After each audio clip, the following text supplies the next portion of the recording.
Tiniyak ng Transportation Department sa mga transport groups na tututukan at pag-aaralan ng Jeepney Modernization Program na ugat ng transport strike ng ilang transport groups. Naka-standby naman ang mga sasakyan ng pamahalaan para umagapay sa mga pasahero sa panahon ng strike. Ang detalye sa Balitang Pambansa ni JM Pineda ng PTV Manila.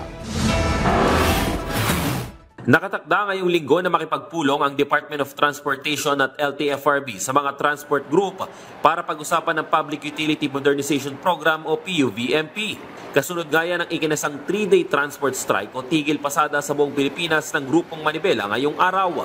Sabi ni DOTR Secretary Vince Dizon, komplikado at mahabang proseso ang ganitong programa kaya dapat tutukan at pag-aralang mabuti. Komplikado itong pagpapalit ng mga traditional jeep papunta sa modern jeep. Maraming mga aspeto to. Economic, kailangan dito tignan yung social, kailangan tignan yung, pinaka-importante dito, yung route rationalization. No? So yun ang kailangan, kasi yun ang talaga magbibigay ng viability doon sa pag-transition from a traditional jeep to a modern PUV. So, hindi to simpleng bagay. Sa kabila niyan, tiniyak ng Transportation Department na may mga nakandang tulong sa mga pasaherong maapektuhan ng 3 araw na tigil pasada.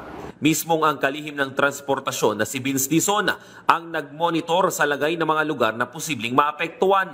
Naka-monitor tayo, naka-standby tayo. Nandiyan yung mga buses ng MMDA para mag-provide ng libre sakay. Kaya ang kagandahan kasi nitong ganitong sistema, makikita kagad natin kung mayroong mga pasahero natin na magkakaproblema, naka-deploy yung ating mga buses in case na magkakaroon ng hirap ang ating mga kababayan sa pagsakay.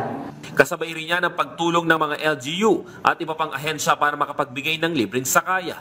Sa Quezon City nga ay may nakadeploy rin ng mga e-trike para matiyak na may mga masasakyan ng mga stranded na pasahero. Ang Coast Guard nga rin ay nagbigay ng tulong para maibsan ang hirap ng mga mananakaya.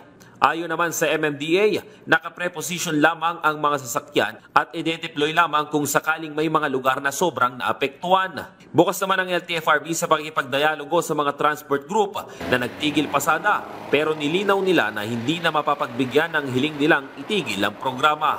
Kasi pag nag-dialogue tayo at ang hihingin mo ay stop this,